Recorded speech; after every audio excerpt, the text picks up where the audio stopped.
오늘 말씀의 제목은 예수님의 재림을 준비하라 라고 하는 제목입니다. 우리가 살아가는 이 세상은 너무나 커 보입니다.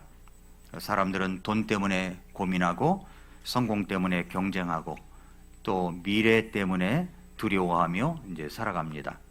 그리고 많은 사람들은 이 세상이 영원할 것처럼 살아갑니다. 그러나 영혼의 관점에서 보면은 우리가 살아가는 이 땅의 삶은 너무나 짧다는 것입니다. 짧아요. 서울에서 부산까지 이어진 긴 거리를 하나의 선이라고 한번 여러분 생각해 보십시오. 한번 그림 좀 한번 띄워 보시면 여기에 우리 인생의 70년, 80년은 영원이라는 시간 속에서 점 하나에 불과하다는 겁니다. 서울하고 부산 거리에 점 하나가 딱 찍었다고 생각해 보세요. 지금이야 저 볼펜점이 뚜렷하게 보이지만 보이겠습니까? 서울에서 부산까지의 거리에서 점 하나만 찍어도 보이질 않습니다. 여러분, 우리 인생의 70년, 80년은 영원이라는 시간 속에서 보면 바로 그 점 하나와도 비교하기 어려울 만큼 짧은 순간이라고 하는 것입니다. 그런데 이것보다도 더 작은 비유가 있습니다. 얼마 전에도 우주선이 띄워지고 이제 우주선을 다녀왔다고 하는 기사들이 있었는데, 거대한 우주 속에서 우리가 살아가는 이 땅의 인생은 마치 뭐와 같으냐 생각해 보니까 동해안의 모래 한 톨과 같지 않을까, 그렇게 생각이 들었습니다. 너무 짧고 너무 작은 존재입니다. 그런데 사람들은 그 모래 한 톨 같은 인생을 위해서는 모든 것을 걸면서 영원을 준비하는 것처럼 살아가고 있습니다. 시편 90편 4절부터 7절에 보면은 주의 눈앞에서는 천년이 단지 지나간 어제와 같고 밤의 한 경점과 같으니이다. 주께서 그들을 홍수로 하듯 쓸어가시니 그들은 마치 잠 같으며 아침에 자라는 풀 같으니이다. 풀은 아침에 꽃을 피우고 자라다가 저녁에는 베어 시드나니 우리가 주의 분노로 인해 소멸되었으며 주의 진노로 인해 근심하리이다 라고 말씀합니다. 우리 인생이 그렇습니다. 예수님은 오늘 본문에서 바로 그것을 말씀하고 있습니다. 예수님은 노아의 날들을 말씀하셨습니다. 여러분이 이제 성경책을 갖고 계신데 성경책을 펴시고 여러분이 제가 설명을 할 때마다 그때마다 이렇게 표시를 해 두시면 좋습니다. 그래서 성경은 3색 볼펜이나 4색 볼펜으로 여러분이 가지고 다니시면서 표시해 주시고 형광펜도 칠하시고 그러시면은 흔적이 남기 때문에 여러분이 다음번에 성경을 공부할 때도 굉장한 유익이 될 것입니다. 자, 노아의 날들 몇 절에 나옵니까? 26절에 나오죠. 26절. 그리고 롯의 날들을 말씀하셨습니다. 28절입니다. 그 시대 사람들은 무엇을 했습니까? 성경에 가만히 보면 먹고 마시고 장가가고 시집가고 그 다음에 사고 팔고 심고 건축하며 살았다라고 했습니다. 여기에 뭐 특별히 이상할 것이 있습니까? 이상할 것 없죠. 우리와 똑같습니다. 그렇죠? 그런데 문제는 뭐냐면 하나님 없이 살았다는 거예요. 하나님 없이 뭐 어떻게 했습니까? 먹고 마시고 장가가고 시집가고 사고 팔고 심고 건축하고 어떻게 해요? 하나님 없이 그랬다는 거죠. 그래도 그들은 심판도 믿지 않았어요. 무슨 심판이 와 라고 생각한 거죠. 영원을 준비하지 않았습니다. 노아가 방주를 만들 때 사람들은 비웃었죠. 설마 홍수가 오겠는가? 노아가 방주를 만들고 있을 때 아이가 옆에서 엄마 아빠에게 그렇게 말했을 거예요. 엄마 아빠, 저 할아버지 뭐 하는 거야? 그랬을 때 엄마 아빠가 뭐라고 대답했을까요? 미쳤나 봐. 그랬을지도 몰라요. 그렇게 비웃음을 당했겠죠. 롯 시대 사람들도 마찬가지였습니다. 소돔이라는 도시는 너무 강해 보였습니다. 그리고 소돔이라는 도시는요, 문명이 계속될 것처럼 보였습니다. 그러나 홍수는 실제로 왔습니다. 소돔이라는 도시에 유황불도 실제로 떨어졌습니다. 그리고 예수님은 말씀하십니다. 30절에서 사람의 아들의 날에도 그러하리라. 무슨 뜻입니까? 예수님은 반드시 다시 오신다는 것입니다. 재림은 실제라는 거예요. 근데 그날은 갑자기 올 것이고 온 세상에 보게 될 것이며 심판의 날이 될 것입니다. 그러므로 우리는 이 서론적으로 이제 본다면 이 세상만 붙들고 살아가서는 안 된다는 것입니다. 저만화 같은 인생만 바라보면서 살아서도 안 됩니다. 모래 한 톨 같은 세상에 인생 전체를 걸어서도 안 됩니다. 우리는 영원이라는 것을 준비하며 살아가야 됩니다. 주님 다시 오실 날이 분명히 오실 것인데 그날을 준비하면서 살아가야 되죠. 왜냐하면 하나님의 왕국은 영원하기 때문에 그렇습니다. 예수님의 재림은 반드시 이루어질 것이기 때문에 그렇습니다. 여러분, 그렇다면 반드시 예수님은 다시 오시며 영원한 세상이 계속된다는 것, 이 사실을 우리가 확인해 봐야 됩니다. 여러분, 이 사실을 믿으십니까? 네, 그렇다면 중요한 질문이 생겨요. 우리는 어떻게 이 마지막 시대를 살아가야 되느냐 하는 것입니다. 여기에 지혜를 모아야 되는 거죠. 무엇을 붙들고 살아야 합니까? 무엇을 준비하며 살아가야 됩니까? 예수님은 오늘 본문에서 단순히 마지막 심판만 말씀하시는 것이 아닙니다. 하나님이 말씀하신 하나님의 왕국의 타임라인이 있어요. 그림을 보시면 과거는 이미 시작되었어요. 또 현재는 너희 안에 있다고 했습니다. 미래는 완성될 것이라고 했습니다. 그러니까 재림을 준비한다는 것은 결국 오늘 나는 어느 왕국에 속해 있는가의 문제입니다. 심판 이전에 먼저 하나님의 왕국에 대하여 우리 예수님께서 설명해 주셨습니다. 왜냐하면 재림을 준비하는 사람은 결국 어느 왕국에 속해 있는 사람이냐의 문제이기 때문에 그렇습니다. 세상 왕국에 속한 사람은 이 땅만 붙들고 살아갑니다. 그러나 하나님의 왕국에 속한 사람은 영원을 바라보며 살아갑니다. 그래서 예수님은 먼저 이렇게 말씀하신 거예요. 하나님의 왕국은 너희 가운데 있느니라. 이 말씀을 통해서 먼저 우리는 하나님의 왕국은 이미 시작되었다는 사실을 확인할 수가 있습니다. 먼저 첫째로 하나님의 왕국은 이미 시작되었습니다. 그것이 20절, 21절입니다. 오늘 본문에서 이제 하나님의 왕국이 어느 때 오느냐고 바리새인들이 다그쳐 물었습니다. 하나님의 왕국이 어느 때 옵니까? 라고 이제 다그쳐서 예수님께 바리새인들이 물었습니다. 그랬더니 예수님께서 대답을 하시는데 하나님의 왕국은 볼 수 있게 오지 아니하며 라고 했습니다. 볼 수 있게 오지 아니하며. 바리새인들의 관심은 뭐냐면 하나님의 왕국이 언제 오느냐예요. 왜 이런 질문을 던지냐면은 그 당시 유대인들은 로마의 압제를 받고 있었습니다. 정치적 해방을 기다리고 있었으며 메시아가 오셔서 다윗 왕국을 회복할 것이라고 기대하고 있었기 때문입니다. 그들이 기대한 왕국은 눈에 보이는 왕국입니다. 정치적 왕국이었어요. 군사적 왕국, 로마의 압제에서 벗어난 로마를 무너뜨리는 왕국이었습니다. 그러니까 그들의 관심은 언제 이런 왕국이 눈에 보이게 나타납니까? 라는 질문입니다. 그러니까 현실 도피를 위한 왕국을 말하겠죠. 오늘날도 마찬가지입니다. 사람들은 말이죠, 눈에 보이는 왕국을 원해요. 눈에 보이는 힘, 눈에 보이는 결과를 원합니다. 그래서 신앙도 당장에 눈에 보이는 축복, 또 당장 눈에 보이는 문제 해결, 당장 눈에 보이는 변화만 찾으려는 경향이 있습니다. 그런데 예수님은 전혀 다른 말씀을 하시죠. 하나님의 왕국은 볼 수 있게 오지 아니하며 라고 했습니다. 하나님의 왕국이 단순히 외적인 형태로만 오는 것이 아니라는 거예요. 왜냐하면 왕국의 핵심은 장소보다도 왕이 중요하기 때문에 그렇습니다. 왕이 중요하기 때문에. 나라가 나라되는 이유는 왕이 있기 때문이죠. 마찬가지로 하나님의 왕국도 왕이신 예수님이 계시는 곳입니다. 그래서 21절에 예수님께서 이렇게 말씀하신 것입니다.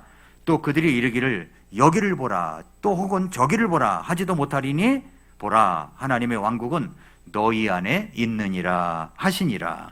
너희 안에 있느니라. 이 표현은 매우 중요한 말씀입니다. 이 말씀을 올바른 성경 해석자들은 너희 가운데 있다라는 의미로 이해합니다. 왜냐하면 지금 예수님은 바리새인들에게 말씀하시고 계시기 때문입니다. 바리새인들 안에 하나님의 왕국이 있었다는 뜻이 아니에요. 무슨 뜻이냐면은 왕이신 예수님께서 이미 그들 가운데 서 계셨다는 뜻입니다. 다시 말하면 왕이 오셨고 왕국이 제시되었고 메시아가 그들 가운데 계시다고 하는 것이죠. 그런데 문제는 무엇입니까? 그들이 왕이 거절한 겁니다. 이미 왕국이 임했다고 했는데도 불구하고 왕이 오셨으니까 왕국이 임한 거 아닙니까? 그런데 그 왕을 거절했다는 것입니다. 예수님이 메시아로 오셨지만 이스라엘은 그분을 받아들이지 않았습니다. 그래서 예수님은 25절에서 이렇게 말씀하십니다. 그러나 그가 반드시 먼저 많은 일들로 고난을 당하고 이 세대에게 버림을 받아야 하리라. 이것은 매우 중요한 말씀을 예수님께서 지금 하시고 있습니다. 유대인들은 영광의 메시아만 원했습니다. 그러나 예수님은 먼저 고난받는 메시아로 오셨다는 것을 말씀합니다. 십자가를 지셔야 했고 버림받으셔야 했고 십자가에서 피 흘리셔야 했습니다. 그리고 이스라엘은 왕을 거절했죠. 그 결과 왕국이 연기가 된 겁니다. 왕국이 연기가 됐어요. 그리고 지금 우리는 교회 시대를 살아가고 있습니다. 지금은 교회 시대예요. 왕국 시대가 아닙니다.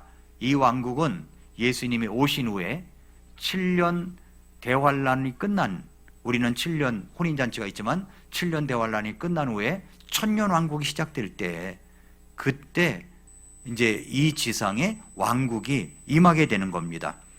오늘 지금도 예수님을 왕으로 모시는 사람 안에서 하나님의 통치는 이미 시작된 겁니다.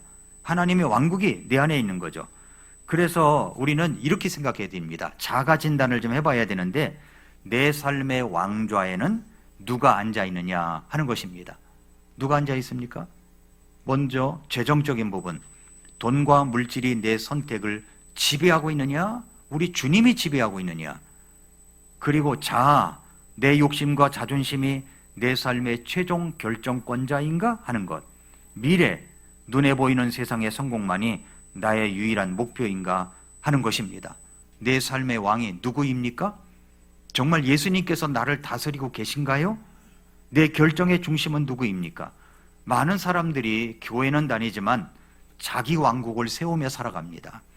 겉으로는 신앙생활을 하고 있지만 돈이 왕이 되고 욕심이 왕이 되고 자존심이 왕이 되고 세상이 왕이 되어 살아갑니다. 그러나 참된 신앙은 예수님을 왕으로 모시는 것입니다.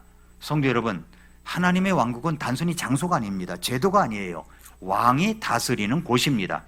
그러므로 내 마음 위에, 내 가정 위에, 내 시간 위에, 내 재정 위에, 내 미래 위에 예수님께서 왕으로 다스리셔야 되는 것입니다.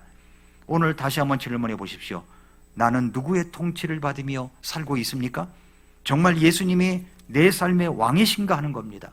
왜냐하면 재림을 준비하는 사람은 결국 하나님의 왕국에 속한 사람이기 때문에 그렇습니다.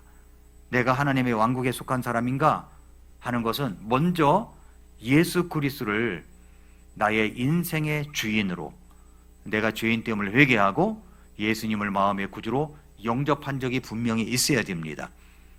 그랬을 때 우리는 하나님의 왕국에 속한 사람이 될 수가 있는 것입니다. 그 다음에 두 번째로 17장 22절부터 30절까지는 사람의 아들의 날은 반드시 온다라고 하는 내용입니다. 17장 20절 21절에서 하나님의 왕국에 대하여 말씀하신 후에 22절부터는 미래의 재림과 마지막 시대에 대하여 말씀하시기 시작합니다. 자, 22절 보시면 그분께서 제자들에게 이르시되 날들이 오리니 그때에는 너희가 사람의 아들의 날들 중 하루를 보기 원하되 그것을 보지 못하리라. 예수님은 십자가 이후에, 승천 이후에 교회 시대 속에서 성도들이 주님의 다시 오심을 사모하게 될 것을 말씀하고 있는 겁니다. 그리고 여기서 매우 중요한 진리를 말씀하시는데 사람의 아들의 날, 예수 그리스도를 말하죠. 예수 그리스도의 날은 반드시 온다는 것입니다. 반드시 와요. 그런데 예수님이 그렇게 오신다고 할 때에 징조들이 있습니다. 먼저 징조는 뭐냐면 마지막 시대에는 거짓이 많아진다는 거예요. 거짓말이. 17장 23절에 그들이 너희에게 이르기를 여기를 보라 혹은 저기를 보라 해도 그들을 따라가지 말고 그들을 따르지도 말라. 마지막 시대의 특징 중 하나가 뭐냐면 거짓입니다. 거짓말이 난무예요. 먼저 내가 구세주다 라고 하는 이단들이 얼마나 많습니까? 자기가 모든 것을 구원할 것처럼 이야기하는 사람들이 얼마나 많아요. 거짓말이 난무합니다. 얼마나 거짓말이 많은지, 거짓 메시아, 거짓 재림주, 거짓 종말론이 많아진다는 것입니다. 오늘날도 얼마나 많습니까? 여러분, 지금 이 시대는요, 거짓말이 굉장히 난무해요. 거짓말을 지어내는 언론이 있습니다. 거짓말을 지어내는 방송국이 있습니다. 거짓말을 지어내는 유튜버들이 있습니다. 거짓말이 얼마나 많은지 몰라요. 우리가 하나님의 말씀을 기준으로 똑바로 정신 차리지 아니하면 다 속아 넘어갑니다. 여러분, 뉴스만 열심히 보면 뉴스에서 전해내오는 내용들이 그게 다 사실인 것처럼 느껴집니다. 내가 무엇을 보느냐 듣느냐에 따라서 그게 사실인 것처럼 느껴져요. 지금은 미국의 이제 트럼프 시대라고 합니다. 우리나라 언론은 미국의 그 좌파 언론의 기사들을 베껴가지고 그대로 방송을 하기 때문에 트럼프가 미치광이처럼 그렇게 생각하는 사람들이 많습니다. 그러나 여러분, 트럼프 대통령은 그리 만만한 사람이 아닙니다.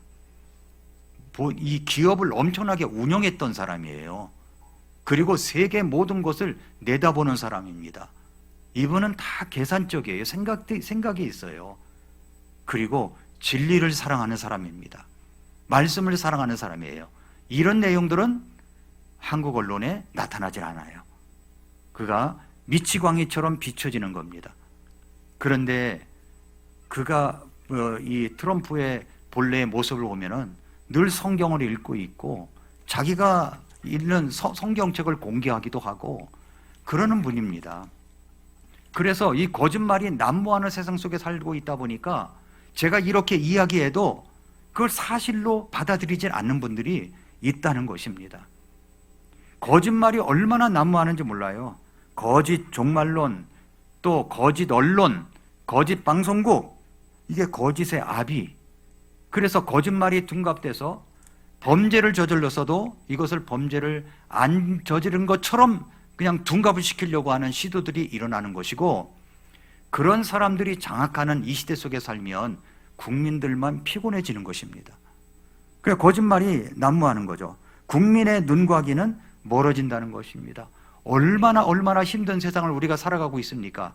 세금이 얼마나 많은지, 여러분 좋은 아파트 살고 좋은 동네에 사는 사람들은요, 이 세금이 얼마나 많은지 가만히 따져보니까 월세 내고 살더라고요. 월세. 세금이 월세예요. 세금이. 이게 보통 많은 게 아닙니다. 이런 세상 속에 우리가 살아가고 있습니다. 그런데 자신이 특별한 계시를 받았다고 하고 자신만의 진리를 안다고 하고 특정 장소에 가야 구원받는다고 하고 자신이 재림주라고 주장하는 사람들이 있습니다. 이단들이죠. 신천지 같은 이단들, 뭐 통일교 같은 이단들, 이런 안식교 같은 이단들 있습니다. 예수님이 말씀하십니다. 따라가지 말라라는 거예요. 따라가지 말라. 왜 그렇습니까? 진짜 예수님이 오시면요, 숨길 수가 없어요. 그러니까 참 진리와 가짜 진리를 분별할 줄 아는 구별 능력을 우리가 좀 갖춰야 됩니다. 예, 여러분 이것은 보이스피싱하고 똑같아요. 사람들이 이야기하는 것이, 거짓말하는 것이 보이스피싱이 걸려옵니다. 전화 걸려. 자기들끼리 뭐 역할 다 분담해 가서 전화하는 거 아닙니까? 전화번호도 가짜고. 저도 그런 적 있어요. 카드가 배달되는데 이 카드 집에 안 계신 것 같습니다. 그래서 제가 신청을 한 적이 없는데 그런 전화가 걸려온 거예요. 그래서 어디냐고 그랬더니 지금 언제 가면 만날 수 있느냐고. 그래서 이거 오시라고 언제든지 열려져 있다고. 그래서 지금 어딜 간 거냐고 그랬더니 저 신길동 영등포 어디라는 겁니다. 제가 그쪽에 살질 않잖아요. 그러면서 하는 말이 뭐냐면 저기 하시면 혹시 2번으로 전화하시면은 알 수 있을 겁니다 라고 이야기를 하더라고요. 그래서 이제 제가 그 번호로 전화를 했습니다. 전화를 했으면 틀림없이 이제 걸려들었던 건데 그 전화번호는 보이스 피싱에 의해서 차단된 전화라고 이렇게 걸려오더라고요. 그래서 그렇게 응답을 하더라고요. 그래서 제가 이제 깜짝 놀랐습니다. 이런 일이 다 있구나. 보이스 피싱범이 여러분에게 그 돈을 갖다가 은행에서 돈 찾아가지고 여러분의 집 앞에 있는 우편함에 넣고 기다리라고 그러면 그렇게 하시겠습니까? 안 하실 거잖아요. 그죠? 구별된 능력이 있기 때문에. 그런데 그렇게만 하는 게 아닙니다. 기가 막히게 노리고 있습니다. 그런 사람들이 아지트가 저 캄보디아 뭐 그런 나라라고 이야기하잖아요. 그래서 우리는 이 세상에서 참 진리와 가짜 진리를 분별할 줄 아는 구별 능력을 갖춰야 됩니다. 구별 능력을 갖추지 아니하면 늘 속아 넘어가는 겁니다. 그래서 여러분들이 말씀을 들을 줄 알고 말씀을 들을 때도 그냥 듣는 것이 아니라 펜을 준비해서 밑줄 쳐가며 물음표 하가며 메모해가며 여러분이 설교 노트 나눠드렸으니까 그걸 갖다가 여러분 가볍게 생각하지 마시고 꼭 찾아보고 기도하면서 모르는 것은 다시 한번 질문하고 해서 거기다 써야 된다는 것입니다. 마지막 시대일수록 감정보다 말씀이 중요한 것입니다. 체험보다 성경이 중요합니다. 그러므로 우리는 말씀 중심으로 살아야 하고 바른 교리를 붙들어야 하며 영적으로 분별해야 됩니다. 전한 말씀을 여러분 제대로 알아가십시오. 여러분이 직면한 문제의 답은 이미 나와 있습니다. 이미 다 나와 있어요. 그런데 그것을 어떤 데서 우리가 찾고 있을 때가 많습니다. 그 다음에 재림은 전 세계적으로 공개된다는 겁니다. 24절에 번개가 하늘 아래 이쪽에서 번쩍이요 하늘 아래 저쪽까지 빛을 내는 것 같이 사람의 아들도 자기 날에 그러하리라. 자, 재림은요 두 가지입니다. 두 가지예요. 여기서 말하는 재림은 어떤 재림인가를 한번 여러분 생각해 보세요. 첫 번째 재림은 공중 재림입니다. 공중에 예수님이 오십니다. 그러면 구원받은 우리 모든 사람들은 채여 올라가, 이걸 휴거라고 하죠. 채여 올라가 사랑하는 우리 주님을 만나가게 됩니다. 그리고 공중에서 7년을 보내게 돼요. 그리고 이 땅에는 7년 동안 지상에 대환란이 일어납니다. 대환란이 일어나도 사람들이 먹고 살고 장가가고 시집가고 사고 팔고 건축하고 이건 계속해서 일어난다는 겁니다. 세계 모든 통제 시스템을 적그리스도가 쥐고 있긴 하지만 사람이 살아가는 일상은 똑같다는 이야기죠. 그런데 여기에서 말하는 재림은 지상재림을 이야기하는 겁니다. 지상재림 옆에다 써놓으세요. 지상재림. 이거 읽을 때마다 여러분 헷갈릴 수가 있습니다. 번개가 하늘 아래 이쪽에서 번쩍이요 하늘 아래 저쪽까지 빛을 내는 것 같이 사람의 아들도 자기 날에 그러하리라. 예수님의 재림을 번개에 비유했습니다. 번개는 갑자기 나타나고 강렬하게 드러나며 모두가 보게 되는 겁니다. 마찬가지로 예수님의 재림은 비밀스럽지 않습니다. 공개적으로 와요. 예수님이 공중에 오시는 것은 우리가 갑자기 일어나기 때문에 이 땅의 사람들이 볼 수 없어요. 그러나 이 땅 위에 예수님이 재림하실 때에는 공개적으로 온다는 겁니다. 공개적으로. 일부만 아는 사건이 아닙니다. 감춰진 사건이 아닙니다. 어느 산속에서만 일어나는 일이 아닙니다. 예수님은 다시 오시는 날 온 세상이 알게 될 것입니다. 오늘날 사람들은 예수님이 정말 오실까? 재림이 정말 있을까? 라고 생각합니다. 그러나 여러분, 마지막 시대에 나타날 특징들이 있잖아요. 거짓이 난무하고 공개적인 재림이 있지만 사람들이 또한 영적으로 무감각해진다는 겁니다. 26절에 노아의 날들의 상황이 어떤 것과 같이 사람의 아들의 날들에도 그러하리라. 그러니까 예수님은 마지막 시대를 설명하시면서 노아 시대, 롯 시대를 이야기합니다. 자, 노아 시대는 어땠느냐? 노아가 방주로 들어간 날까지 뭐 했어요? 먹고 마시고 장가가고 시집가더니 홍수가 나서 그들을 다 멸하였느니라. 여기서 중요한 것은 먹고 마시는 것이 죄라는 뜻이 아닙니다. 결혼이 죄라는 거예요. 결혼이 죄라는 뜻도 아닙니다. 무슨 뜻입니까? 사람들은 평범하게 살아간다는 거죠. 평범하게 돌아가요. 미래를 계획하고 가정을 세우고 먹고 마시고 살아갑니다. 이것은 일상입니다. 그러나 문제는 뭡니까? 하나님 없이 살았다는 거예요. 하나님 없이. 심판을 믿지 않았습니다. 노아가 방주를 만들 때 사람들은 비웃었어요. 비웃었습니다. 오늘날도 비웃는 사람들이 얼마나 많습니까? 예수님 믿으라고 하고 정말 예수님이 다시 오신다고 이야기할 때 비웃는 사람들이 너무나도 많습니다. 그리고 예수님은 롯 시대도 말씀하십니다. 마찬가지로 롯의 날들에도 그와 같았으니 그들이 먹고 마시고 사고 팔고 심고 건축했다. 롯 시대 사람들도요, 경제 활동을 잘했습니다. 사고 팔고 심고 건축하고 살았습니다. 그러니까 저렇게 사이클이 반복이 되는 거죠. 문제는 뭐냐면 이런 사이클이 반복이 돼도 하나님 없이 살아간다는 겁니다. 하나님 없이 살아가요. 바로 그날 29절에 보니까 롯이 소돔에서 나간 바로 그날에 표시하세요. 그날이 옵니다. 그날 하늘로부터 불과 유황이 비같이 쏟아져 그들을 다 멸하였느니라. 여러분, 우리가 살아가면서 나쁜 사람 보고 세상에 저런 사람이 다 있나, 이 벼락이라도 맞았으면 좋겠다, 이런 사람들 있잖아요. 나만 빼고 다 맞았으면 좋겠다, 뭐 이런 말을 하는 사람도 있잖아요. 근데 우리가 그 염려할 것 없습니다. 유황불이 떨어진대요. 유황불이 비같이 쏟아지는 날이 온다고 합니다. 그건 내가 할 일이 아니에요. 나는 충실하게 영적인 분별력을 가지고 하나님 앞에서 살아가면 되는 겁니다. 바로 그날이 옵니다. 그날이 와요. 심판은 갑자기 옵니다. 내일은 계속될 줄 알았고 세상은 영원할 줄 알았고 심판은 없다고 생각했습니다. 그러나 심판은 실제였습니다. 그래서 30절에 사람의 아들이 나타나는 날에도 바로 그와 같으리라. 무슨 뜻입니까? 예수님의 재림도 그렇게 온다는 거죠. 오늘날 세상도 마찬가지입니다. 사람들은 먹고 마시고 사고 팔고 투자하고 건축하며 살아갑니다. 집값이 오르고 주식이 오르고 이 대출이 은행에서 얼마나 많던지 어느 때보다도 그렇게 많답니다.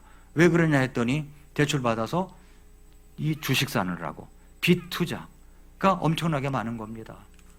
조심해야 되죠. 어느 때보다도 그런 것이 많이 일어난다는 거예요. 내일에 대한 기대가 있는 겁니다. 내일에 대한 기대. 여러분, 그러나 누가복음 12장 16절 한번 열어보세요. 우리가 봤던 말씀들입니다. 지나간 말씀. 누가복음 12장 16절. 누가복음 12장 16절 이하에 보면은 이렇게 말씀했죠. 어리석은 13절부터 보면은 어리석은 부자의 비유입니다. 16절에 보니까 또 그분께서 그들에게 비유를 말씀하여 이르시되 어떤 부자의 땅에 풍성히 열매를 내매. 뭐 주식 투자하고 땅 투자하고 그 다음에 해서 돈을 많이 벌었습니다. 자, 여기에 뭐가 뭐냐면은 그가 속으로 생각하여 이르되 내 열매를 쌓아둘 곳이 내게 없으니 내가 어찌할까. 이렇게 말하는 사람은 하나님 없이 말한 거예요. 하나님이 있는데 이렇게 말하는 분들은 주의 일에 힘쓰겠죠. 예, 그렇죠? 그런데 여기 있는 사람은 하나님 없는 거예요. 내 열매를 쌓아둘 곳이 내게 없으니 내가 어찌할까. 18절에 또 이르되 내가 이렇게 하리라. 내가 내 곡간을 헐고 더 크게 지어 거기에 내 모든 열매와 물건을 쌓아두고 또 내 혼에게 이르기를 호나 네가 여러 해 동안 쓸 많은 물건을 쌓아두었으니 편안히 쉬고 먹고 마시고 여행 가고 즐거워하라. 여행 가고는 없어요. 여행 가고 즐거워하라 하리라. 예. 그러나 여기 중요합니다. 그러나 하나님께서 너 어리석은 자야. 어리석은 자야. 너 어리석은 자야. 하나님 없이 그렇게 살아가는 게 어리석다는 말이에요. 너 어리석은 자야. 이 밤에 내가 네 혼을 네게 요구하리니 그러면 네가 예비한 그것들이 누구의 것이 되겠느냐 하십니다. 그렇습니다, 여러분. 그렇게 해서 쌓아놓으니까 헛것이 돼버린 거죠. 사람의 아들의 날에도 바로 그와 같으리라. 성도 여러분, 예수님의 재림은 반드시 이루어집니다. 다시 와요. 예수님이 공중에 오시고 지상에도 오십니다. 공중에 오시고 지상에 오시고. 그러므로 우리는 세상의 흐름에 취해 살면 안 됩니다. 영적으로 잠들면 안 됩니다. 마지막 시대일수록 깨어 있어야 됩니다. 말씀에 깨어 있어야 돼요. 먼저 말씀에 깨어 있어야 됩니다. 그래서 하나님의 말씀을 읽고 듣고 묵상하고 관찰하고 내 것으로 만들어야 됩니다. 기도에 깨어 있어야 됩니다. 거룩함에 깨어 있어야 됩니다. 왜냐하면 예수님은 반드시 오시기 때문에 그렇습니다. 마지막 세 번째는 마지막 날에는 반드시 구별이 일어난다는 겁니다. 구별이 일어난다. 예수님은 마지막으로 재림의 날에 일어날 구별에 대하여 말씀하십니다. 많은 사람들은 뭐 다 비슷하지 않겠는가? 결국 다 괜찮아질 것이다. 교회만 다니면 되는 것 아닌가? 라고 생각합니다. 그러나 예수님은 분명히 말씀하십니다. 마지막 날에는 반드시 구별이 일어납니다. 구별이 일어나요. 예수님은 마지막 날에 구별이 일어난다고 하면서 예수님께 속한 자와 세상에 속한 자가 완전히 나누어지게 됩니다. 31절 이후에는 마지막 시대를 향한 매우 강력한 경고를 말씀하고 있습니다. 성도 여러분, 환난 후에 예수님의 공개적인 지상 재림 장면이 바로 이 구절을 이야기하는 거예요. 이것을 헷갈려가지고 이제 좀 말씀 해석에 어려움을 겪는 분들이 있는데 잘 들어보세요. 자, 이제 본문 전체 흐름이 노아 시대 심판, 롯 시대 심판, 그리고 갑작스러운 멸망입니다. 시체와 독수리를 마지막 절에 이야기하고 있습니다. 세상 심판의 문맥으로 이어지고 있습니다. 그러니까 마지막 날, 지상 재림할 날, 그때 이제 심판이 이루어진다는 거죠. 34절을 잘 보시면 이 말씀이 아주 여러분 잘 들어야 됩니다. 내가 너희에게 이르노니 그 밤에 두 남자가 한 자리에 누워 있을 터인데 하나는 붙잡혀가고 다른 하나는 남겨질 것이며. 자, 두 여자가 맷돌을 갈고 있는데 하나는 붙잡혀가고 하나는 남겨집니다. 두 남자가 들에 있는데 하나는 붙잡혀가고 하나는 남겨집니다. 자, 여기서 우리가 누가 붙잡혀가고 누가 남겨지는 겁니까? 누가 붙잡혀가고 누가 남겨지는 거죠? 붙잡혀가는 자가 누굽니까? 휴거되는 성도입니까? 남겨진 심판받는 세상입니까? 사람들은 보통 이렇게 이해를 해요. 붙잡혀가는 자가 누구고 남겨진 자가 누구냐? 많은 사람들이 붙잡혀가는 자를 휴거되는 성도로 생각합니다. 그러나 본문의 문맥을 자세히 보면 오히려 반대의 흐름이 나타납니다. 두 남자가 한 자리에 누워 있고 두 여자가 맷돌을 갈고 있고 두 남자가 들에 있다. 자, 여기서 노아 시대를 생각해 보십시오. 홍수로 제거된 자들은 심판받은 세상이었죠. 남겨진 자들은 노아 가족이었습니다. 그렇죠? 롯 시대도 마찬가지예요. 심판으로 제거된 자들은 소돔 사람들이었고 남겨진 자는 롯이었습니다. 그리고 마지막 37절에서 예수님은 시체가 있는 곳에 독수리들이 함께 모이리라 라고 말씀하십니다. 이거 역시 심판의 이야기예요. 따라서 이 문맥에는 붙잡혀 가는 자는 휴거되는 성도라기보다 심판 가운데 제거되는 자로 이해하는 것이 본문의 흐름에 더 맞다는 겁니다. 그리고 남겨지는 자는 메시아 왕국에 들어갈 자들입니다. 그래서 마지막 날 하나님께서는 사람들을 완전히 구별하신다는 거죠. 구별. 물론 공중 휴거에 대한 교리는 데살로니가전서 4장에 같은 본문에서 분명히 설명되지만 누가복음 17장은 재림시, 지상재림할 때 지상재림시의 심판과 구별의 문맥으로 이해하는 것이 자연스러운 겁니다. 31절 32절에 보니까 31절에 그날에 지붕 위에 있는 자는 자기 물건이 집에 있어도 그것을 가지러 내려가지 말 것이요 들에 있는 자도 그와 같이 뒤돌아가지 말 것이니라. 이 구절을 가지고 마치 우리 성도들이 이렇게 해야 되는 것처럼 이야기하는 사람들은 본문 해석을 잘못하고 있는 겁니다. 이것은 지상재림 때예요. 이미 구원받은 성도들은 슈거디어 우리 주님 앞에 가 있기 때문에 상관이 없는 겁니다. 이것은 지상의 환란을 통과하는 사람들, 이 사람들을 두고 이야기하는 겁니다. 그날에 지상 재림이 갑자기 이루어지는 거죠. 그날에 지붕에 있는 자는 자기 물건이 집에 있어도 가지러 가지 말라는 겁니다. 들에 있는 자도 그러라는 거예요. 왜 그렇습니까? 심판이 급하게 임하기 때문에 그렇다는 겁니다. 그리고 예수님은 한 사람의 예를 들죠. 누굽니까? 롯의 아내죠. 롯의 아내를 기억하라. 롯의 아내를 기억하라. 롯의 아내가 어떻게 됐어요? 창세기를 보면은 롯의 가족은 소돔에서 나오고 있었습니다. 몸은 심판의 자리에서 떠나고 있었어요. 몸은 떠나고 있었습니다. 그런데 이 롯의 아내는 미련이 있는 거예요. 뒤돌아보지 말라고 그랬거든요. 뒤돌아보지 말라라. 그러니까 이 소돔성이라고 하는 이 소돔이라는 도시는요, 굉장히 발달된 도시고 문명이 있는 도시였습니다. 먹고 살고 좋은 도시였어요. 먹고 살고 장가가고 시집가고 건축하고 사고 팔고 이런 것이 아주 자연스럽게 이루어졌던 도시라고 하는 겁니다. 얼마나 미련이 많았겠어요. 이 여인이 그래서 가다가 너무 미련이 많은 거예요. 그래서 뒤돌아봤더니 소금 기둥이 되었다는 겁니다. 여러분 왜 그렇습니까? 마음이 소돔에 가 있는 겁니다. 마음이 소돔의 삶, 소돔의 물질, 소돔의 즐거움, 이 세상에 대한 미련을 놓지 못했다는 거죠. 결국 그녀는 심판을 받았습니다. 오늘날도 마찬가지입니다. 많은 사람들이 교회는 다니고 예배는 드리지만 몸은 여기 있는데 여러분 마음은 세상에 가 있을 수 있다는 겁니다. 예수님은 말씀하십니다. 롯의 아내를 기억하라. 왜냐하면 세상에 대한 미련은 영적인 위험이 있기 때문에 그렇습니다. 33절에 세상을 붙들면 영혼을 잃게 됩니다. 누구든지 자기 생명을 구원하려 하는 자는 그것을 잃을 것이요 누구든지 자기 생명을 잃는 자는 그것을 보존하리라. 여기서 생명은 단순히 육체적 생명만 말하는 게 아닙니다. 자기 중심적인 삶, 세상을 붙드는 삶을 말해요. 사람들은 자기 인생을 지키려고 하고 자기 욕심을 붙들려고 하고 세상을 놓지 않으려고 합니다. 그러나 예수님은 말씀하십니다. 그렇게 하면 결국 다 잃게 된다. 세상은 영원하지 않기 때문에 그렇습니다. 세상은 지나갑니다. 물질도 지나가요. 몸도 지나갑니다. 명예도 지나갑니다. 그러나 하나님의 왕국은 영원합니다. 그래서 참된 성도는 세상을 붙들고 살아가는 사람이 아니라 주님을 붙드는 사람입니다.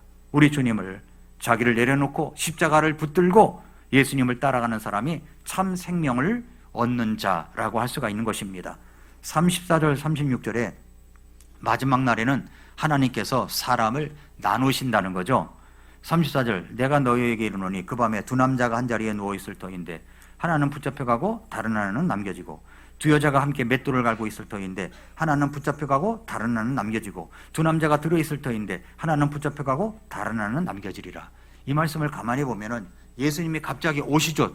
하고 이제 지상에 오십니다.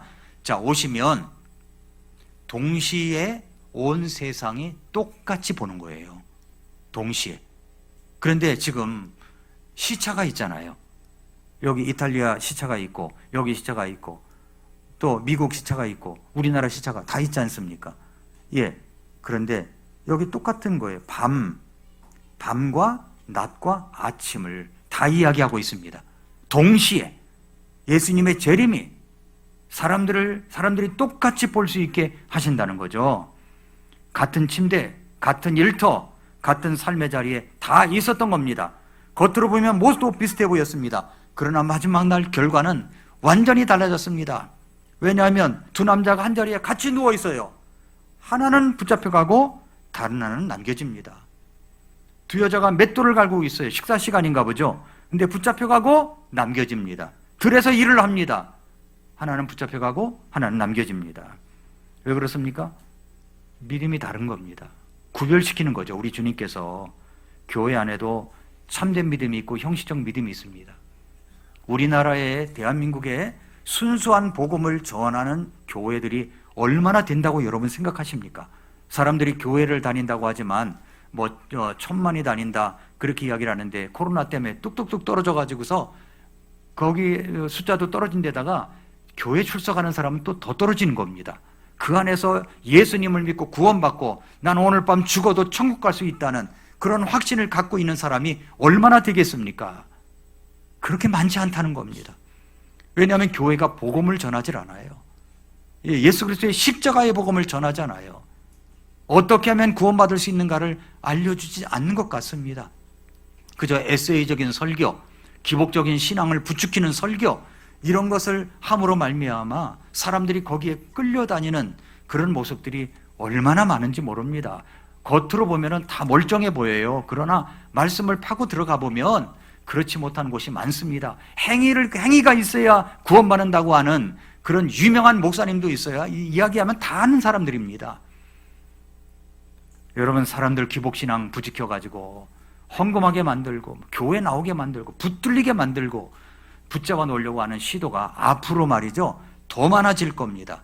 왜냐하면 교회당은 커졌죠. 그걸 유지하려면 많은 그런 잘못된 시도들이 일어날 가능성이 많기 때문에 그렇습니다. 마지막 날 하나님은 완전히 나누십니다. 신앙은 완전히 드러납니다. 마지막 날 가장 중요한 것은 교회 안에 예배에 왔었느냐? 이게 중요한 게 아닙니다. 예수님께 속해 있느냐라는 사실입니다. 37절, 그들이 그분께 응답하여 이르되 주여 어디에서 그런 일이 있으리이까 하니 그분께서 그들에게 이르시되 어디든지 시체가 있는 곳 거기에 독소리들이 함께 모이리라 하시니라. 이것은 심판은 확실하다는 이야기입니다. 독소리는 시체가 있는 곳으로 모이죠. 마찬가지로 죄가 있는 곳에는 반드시 하나님의 심판이 임합니다. 사람들은 심판이 없다고 말하고 죄를 가볍게 여기고 세상은 계속될 것이라고 생각을 합니다. 그러나 심판은 확실합니다. 어디든지 시체가 있는 곳에 독소들이 모인 듯이 심판은 반드시 있다고 하는 것을 이야기하고 있습니다. 노아 시대에도 심판이 있었고 소돔 시대에도 심판이 있었고 마지막 날에도 심판은 반드시 있을 것입니다. 마지막 날 가장 중요한 것은 어디에 있었느냐가 아닙니다. 누구에게 속해 있느냐 하는 거예요. 누구에게 속해 있느냐? 예수님께 속한 사람인가? 세상에 속한 사람인가? 그 차이가 영원을 결정하는 겁니다. 이제 마지막 결론을 맺겠습니다. 그날은 갑자기 오는 날입니다. 공개적으로 오는 날이며 심판 가운데 임하는 날입니다. 노아 시대 사람들은 몰랐어요. 먹고 마시고 장가가고 시집가고 평범하게 일상을 돌아가는 것처럼 그렇게 살았습니다. 홍수는 그러나 실제로 왔습니다. 롯 시대도 사람들은 마찬가지였습니다. 사고 팔고 심고 건축하고 문명인 계속될 것처럼 모였고 또 소돔은 무너지지 않을 것처럼 보였습니다. 그러나 유황불은 실제로 떨어졌습니다. 그리고 예수님은 말씀하십니다. 사람의 아들이 나타나는 날에도 바로 그와 같으리라. 세상도 지나가고 물질도 지나갑니다. 건강도 지나가요. 인생이 지나갑니다. 그러나 하나님의 왕국은 영원합니다. 저는 이제 토요일날 주일날 우리 교회 성도님들이 교회에 모여서 여러 가지 아이들 악기 레슨도 하고 모여서 식사 준비도 하고 또 이렇게 주일날 모여서 교제도 하고 또 교회에 일찍 오셔서 교제하는 모습을 봅니다. 참 교회에서 또 늦게까지 토요일날 늦게까지 수고하는 분들도 있어요. 아침에 와가지고 저녁 늦게까지 가는 분들이 있습니다. 정말 이런 분들 생각하면 너무 감사를 드립니다. 저는 이런 모습들이 우리 아이들에게 교회 중심의 센터와 같은 모습을 보여주기 때문에 우리 아이들이 이런 문화 속에서 이런 교회 구조 속에서 살아가다 보면은 구별된 아이로서 세상과 구별된 아이로서 성장한다고 저는 생각합니다. 그러므로 반드시 이제 이런 모습들이 영향력을 미치고 있기 때문에 이런 모습들이 세상에 나가서도 빛과 소금으로서 아름다운 모습으로 성장하리라고 믿습니다. 여러분, 우리에게 중요한 질문은 이것입니다. 여러분은 어디에 속한 사람입니까? 어디에 속해 있습니까? 예수님 안에 들어와 계십니까? 아니면 아직도 예수님 밖에 있습니까? 기도하겠습니다.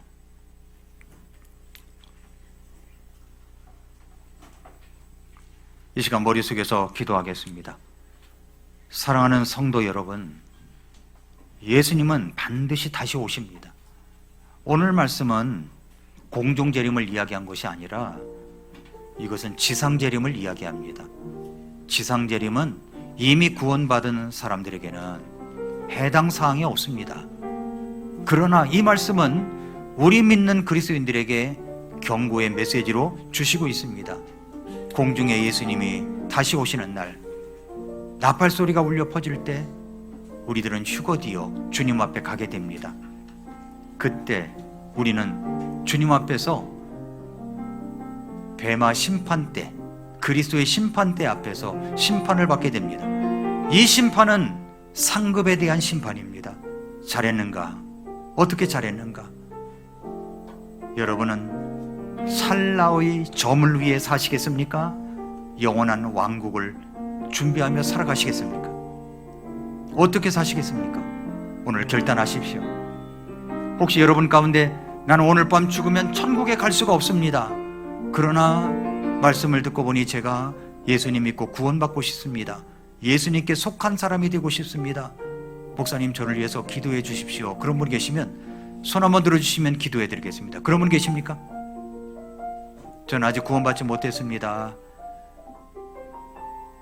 기도해 드리겠습니다. 네. 또 계십니까? 또 계십니까? 네, 그 손 받습니다. 또 있습니까? 네. 우리 같이 기도하겠습니다.